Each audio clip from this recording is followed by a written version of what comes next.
안녕하세요. 모델 중심에서 벗어나 데이터 중심적 AI의 시대로를 주제로 발표를 맡은 김대현입니다. 저희 팀은 강혜빈, 김대현, 박은선 이렇게 3명으로 구성된 팀입니다. 마지막 타임이기도 하고 이렇게 넓은 데서 발표하게 돼서 영광인데 발표 열심히 진행해 보도록 하겠습니다. 목차는 모델 중심적 개발의 한계에서부터 데이터 중심 AI 개발 기법 제안 그리고 결론 순서로 발표 진행하도록 하겠습니다. 저희 팀은 AI 양재 허브라는 프로그램에서 만나 같이 교육받고 프로젝트에 참여하기로 결정한 상태였는데 이게 참가할 수 있는 대회는 많았는데 흥미를 끌고 참가할 만한 대회를 찾기 힘들었습니다. 그래가지고 저희가 3명의 공통점을 찾아봤는데 첫 번째로는 컴퓨터 비전 분야에 관심이 많아가지고 이미지 데이터를 활용한 대회에 참가하고 싶다는 거였고, 두 번째로는 패션에 관심이 있다는 거였습니다. 이런 점을 토대로 대회를 찾다가 애플이라고 불리는 한국전자통신연구원에서 주관하는 패션 이미지 인공지능 경진 대회에 대해서 알게 됐고 참가하기로 결정했습니다. 근데 관심 있고 흥미 있는 분야라고 해가지고 대회 성적이 좋을 수 없는 것처럼 대회에 참여하면서 많은 어려움이 있었습니다. 우선 대회에서 모델의 성능을 측정하는 방식이 대회 서버의 리소스를 활용해서 대회 서버에 올린 모델의 성능을 평가하는 방식이었습니다. 또한 저희 셋 다 대학생 입장으로 참여하는 거라 하루 종일 시간을 쏟을 수 없는 시간적 한계도 있었습니다. 그리고 베이스라인으로 제공한 레지넷 자체가 워낙 성능이 좋은 모델이어가지고 이 레지넷을 클래식한 모델로 바꿔서 성능을 높이기엔 한계가 있다고 판단했습니다. 그래서 저희는 AI 모델 자체보다는 데이터에 집중하기로 결정했습니다. 이번 발표는 저희가 데이터 중심적 AI 개발에 참여하면서 겪은 여러 가지 시행착오들과 인사이트를 담고 있는 발표입니다. 애플이 대회는 총 4가지 태스크로 구성되어 있는데 저희는 그중 2가지에 참여했습니다. 첫 번째 태스크는 패션 이미지 속성 분류 과제였고, 이는 모델의 패션 이미지가 들어갔을 때 그 패션 이미지에 해당하는 3가지 속성에 대해 분류하는 과제였고, 두 번째는 불균형 클래시피케이션 과제였습니다. 이것은 대회 측에서 제공된 불균형한 데이터셋에 데이터 불균형 문제를 해결하고 최종적으로는 모델의 성능을 높이는 과제였습니다. 저희가 제공받은 데이터는 패션 이미지 데이터, 그리고 그 패션 이미지 데이터 내에서 의류에 해당하는 좌표가 담긴 바운딩 박스, 그리고 그 의류의 3가지 속성에 대한 라벨링 데이터였습니다.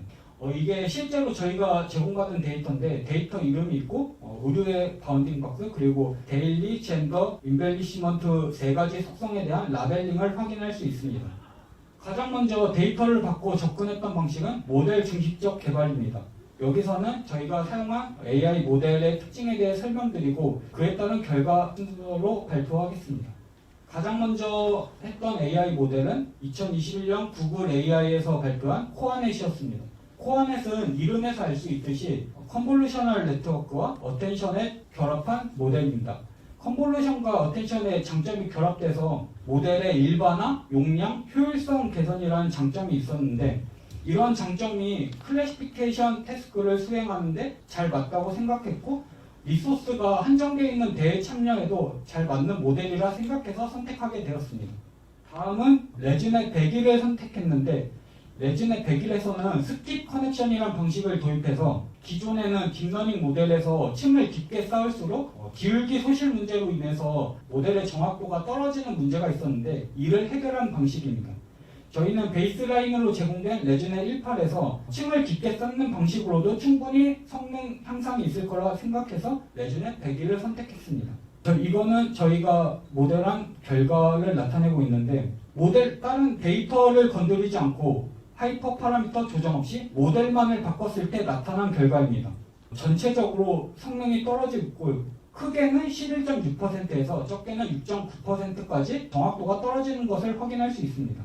베이스라인으로 제공된 모델보다 파라미터 수도 2배 많고 더 거대 모델을 사용하는데 왜 문제 성능 개선이 안 되지라고 생각해서 저희는 첫 번째로는 모델의 크기가 커졌으니까 학습의 에폭수를 높여서 해결하거나 아니면은 모델보다는 데이터에 집중해 보기로 결정했습니다.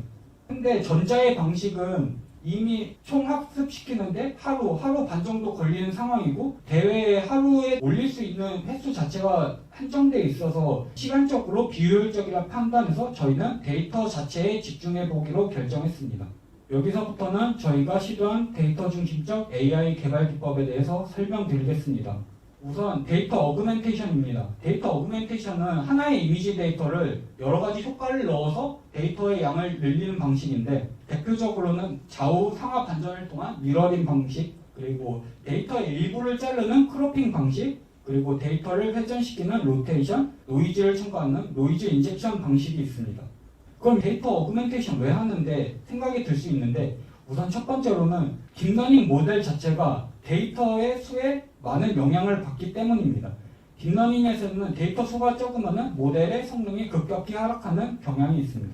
두 번째로는 가적합 문제가 발생할 수 있기 때문입니다. 가적합이란 테스트 데이터셋에 대해서는 좋은 성과를 내지만 최종적으로 모델의 성과에서는 낮은 성과를 내는 것을 의미합니다. 제가 이거 가적합을 약간 쉽게 설명하려고 찾아본 비율로는 수능에서 6월 모의고사로만으로는 좋은 성적을 낼 수 없듯이 여러 가지 다양한 데이터가 모여서 수능 점수가 높을 수 있는 것처럼 그런 식으로 이해하면 편하게 이해할 것 같습니다.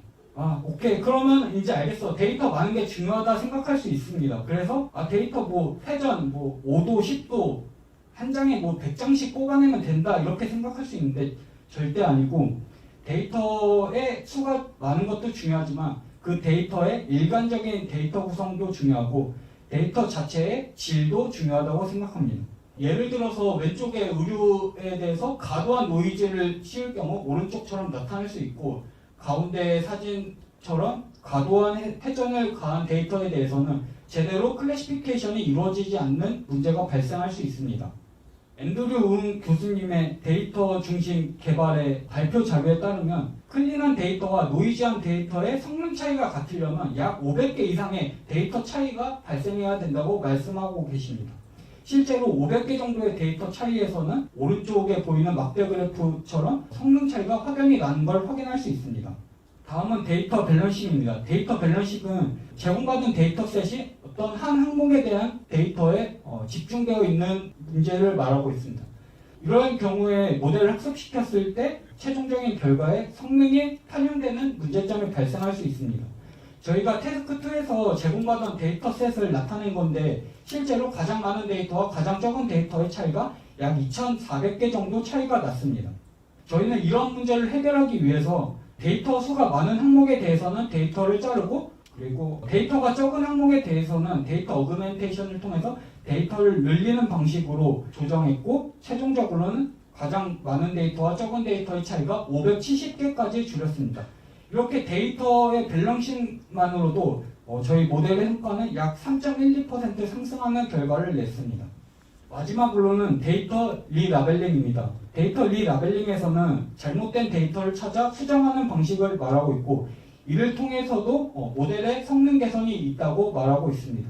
사진에서 보시는 것처럼 고양이는 1, 강아지는 0으로 라벨링 되어 있을 때 6번째 강아지 사진에 대해서 잘못 라벨링된 걸 확인할 수 있습니다. 이렇게 잘못 라벨링된 경우에는 모델의 초기에는 다른 영향으로 인한 오류가 커서 크게 작용하지 않을 수 있지만 모델이 고도화되고 어느 정도 수준에 이르렀을 때는 미스 라벨링된 문제만으로도 큰 악영향을 모델에 줄 수 있습니다. 전체적인 데이터셋의 오류가 10%이고 미스 라벨링으로 대한 데이터가 0.6%일 때 전체 미스 라벨링에 대한 오류는 약 6%를 차지하는데 데이터셋의 전체 오류 2%에서 미스 라벨링된 오류가 0.6%일 때는 전체의 30%가량이 미스 라벨링으로 인한 데이터 오류가 발생하는 것이고 이는 다른 말로 해서 미스 라벨링을 개선하는 것만으로도 전체 성능 향상에 크게 다가갈 수 있다는 걸 말하고 있습니다. 다음으로는 한 가지 리라벨링과 관련된 논문에 대해서 설명드리겠습니다. 논문에서는 데이터셋의 미스 라벨링 데이터를 찾는 방식을 제시하고 있고 I 클래스의 마진을 구할 때 해당 클래스의 로짓 빼기 다른 클래스의 최대 로짓의 차이로 마진을 구한 다음에 이 마진의 평균값을 해서 AUM이라는 값을 구할 수 있습니다. AUM의 값이 포지티브일 때는 잘 라벨링된 걸 의미하고 네거티브로 나올 때는 미스 라벨링된 데이터를 의미하고 이를 제거해서 모델 성능 향상에 기여할 수 있습니다. 여기서는 논문에서 제시한 결과를 나타내고 있는데 시파10, 시파100 그리고 이미지넷에 대한 미스 라벨링을 제거하고 모델의 성능을 측정했을 때 나온 결과고 성능 향상이 이루어진 걸 확인할 수 있습니다. 마지막 결론입니다. 딥러닝의 보급화를 위해서는 효율적인 연산량 조절과 자원의 이용이 핵심이라고 생각합니다. 아무리 좋은 모델이더라도 사용할 수 있는 자원을 넘어서는 모델링을 통해서는 현실적으로 여러 산업에 적용하기 힘들다고 생각합니다. 또한 모델이 점차 고도화됨에 따라 데이터의 오류 영향도 더욱 커지고 있고 이런 상황 속에서는 모델에 집중하는 것도 중요하지만 클린한 데이터를 활용한 데이터 중심적 개발도 좋은 방향이 될 수 있다고 생각합니다. 이상 발표 마치도록 하겠습니다.